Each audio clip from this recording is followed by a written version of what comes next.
Hello everyone, welcome to chillies home garden. Summer start అయిపోయింది కదా, కూరకారం పట్టించామండి. ఈ కారం టేస్టీగా ఉండటానికి ఇందులో ఏమేమి దినుసులు కలపాలి, ఎంత క్వాంటిటీలో కలపాలి ఈ వీడియోలో క్లియర్గా చెప్పానండి. ఎక్కడ స్కిప్ చేయకుండా చూడండి. దీని ఇలా తయారు చేసి పెట్టుకుంటే ఒక సంవత్సరం అంతా వాడుకోవచ్చు. దీంట్లో ఎటువంటి రంగు కలుపుకుండా, ప్రిజర్వేటివ్స్ కలపకుండా మనం ఇంట్లోనే తయారు చేసుకోవచ్చు. వెజ్ కర్రీస్కి, నాన్ వెజ్ కర్రీస్కి మంచి టేస్ట్ ఇస్తుంది. ఈ సమ్మర్కి అయితే లాస్ట్ ఇయర్తో కంపేర్ చేస్తే మిర్చి రేట్ చాలా తక్కువ ఉందండి. 4 కేజీలు ఎండుమిరపకాయలు తీసుకున్నాను. వీటిని 4-5 రోజులు ఎండలో ఇలా ఆరపెట్టుకోవాలి. తొడిమెలు తీసేసుకోవాలి. ఇలా చేత్తో విరగదీస్తే విరిగిపోతే అవి బాగా ఎండినాయి అని అర్థం. మనం ఇల్లుకి తీసుకెళ్లే ముందు కాయలన్నీ ఇలా కంప్లీట్గా ఎండిపోయినట్టు చూసుకోవాలి. మీకు ఇలా ఎండబెట్టే ఆప్షన్ లేనప్పుడు కాయల్ని కొద్దిగా లో ఫ్లేమ్లో మాడిపోకుండా వేయించి తీసుకోవాలి. ఈ 4 కేజీల ఎండుమిరపకాయలు మనం ఎండబెట్టినప్పుడు వెయిట్ తగ్గుతాయి కదా, తర్వాత తొడిమలు కూడా తీసేస్తాం కదా.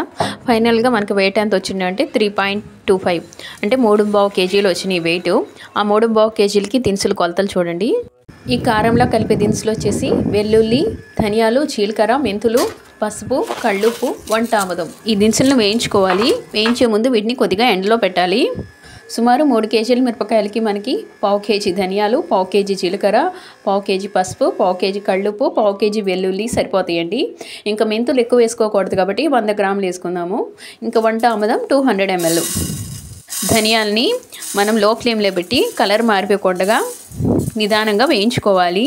కొద్దిగా కలర్ చేంజ్ అయినా కారం టేస్ట్ మారుతుంది కాబట్టి జాగ్రత్తగా లో ఫ్లేమ్లో చక్కగా ఫ్రై అయ్యే వరకు వేయించుకోవాలి. కలుపుతూ ఉండాలి. దీనివల్ల అడుగు పట్టకుండా నిదానంగా వేగుతాయి. వీటిని తీసి ప్లేట్లో పెట్టి చల్లార్చుకోవాలి.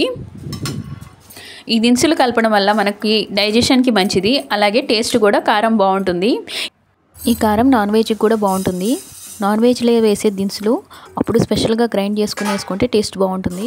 ఇంకా నాన్ వెజ్లో ఎక్స్ట్రా కారం కావాలనుకుంటే రెడ్ చిల్లీస్ గ్రైండ్ చేసుకోవచ్చు మసాలాతో పాటు.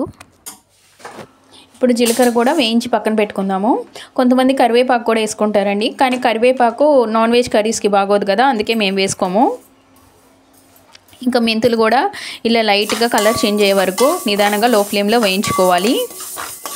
మెంతులు ఎక్కువైతే మనకి చేదు వస్తుందండి, అందుకే 100 గ్రామ్స్ తీసుకోవాలి. అంతకంటే ఎక్కువ అవసరం లేదు 3 కేజీలకి. వీటిని కూడా ప్లేట్లో తీసుకొని చల్లారి పెట్టుకోవాలి. ఉప్పును కూడా కొద్దిగా వేయించుకోవాలండి. లో ఫ్లేమ్లో జస్ట్ ఉప్పు కొద్దిగా వేడెక్కే వరకు వేయించుకోవాలి, ఎక్కువ అవసరం లేదు. అంటే మనకేం తడి లేకుండా ఉండటానికి. దీన్ని కూడా ప్లేట్లో తీసుకుని చల్లారి పెట్టుకుందాము. నెక్స్ట్ పసుపు 1/2 కేజీ పసుపు కొమ్మలు తీసుకున్నాను. పసుపు ప్యాకెట్ పౌడర్ కాకుండా ఇలా తీసుకున్నా అయితే చాలా టేస్ట్గా బాగుంటుంది కారం. వీటిని కొద్దిగా క్రష్ చేసుకోవాలి. మరీ ఫైన్ పౌడర్ అక్కర్లేదు.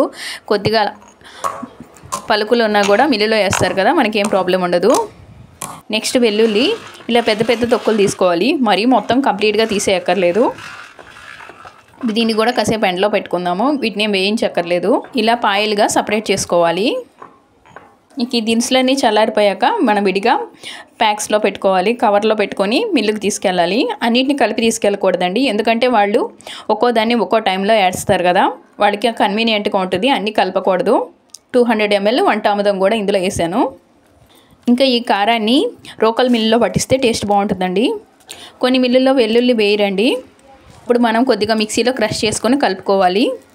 వంట ఆముదం వేయడం వల్ల కారంకి మంచి కలర్ వస్తుంది. 3.5 కేజీల మిరపకాయలకి మనకి దాదాపు 4.5 పైనే వస్తుందండి, ఎందుకంటే దినుసులు అవి కూడా కలుపుతాం కదా. ఇది 3 to 4 మెంబర్స్ ఉండే ఫ్యామిలీకి ఇయర్ మొత్తం సరిపోతుంది. దీన్ని ఫ్రిడ్జ్లో పెట్టుకోవక్కర్లేదండి, ఎయిర్ టైట్గా ఉండే కంటైనర్లో పెట్టుకోవచ్చు. కలర్ పోకుండా ఉండాలంటే గాజు జాడీలో పెట్టుకోవాలి. ఈ కారానికి మంచి టేస్ట్ రావాలంటే మిల్లులోనే పట్టించాలండి, మిక్సీలో వేసుకోవద్దు. ఎందుకంటే సరిగ్గా ఫైన్గా పౌడర్ అవ్వక టేస్ట్ బాగోదు. అలాగే కారం కంటికి తగిలిన, బాడీ మీద పడిన ర్యాషెస్ వస్తాయండి.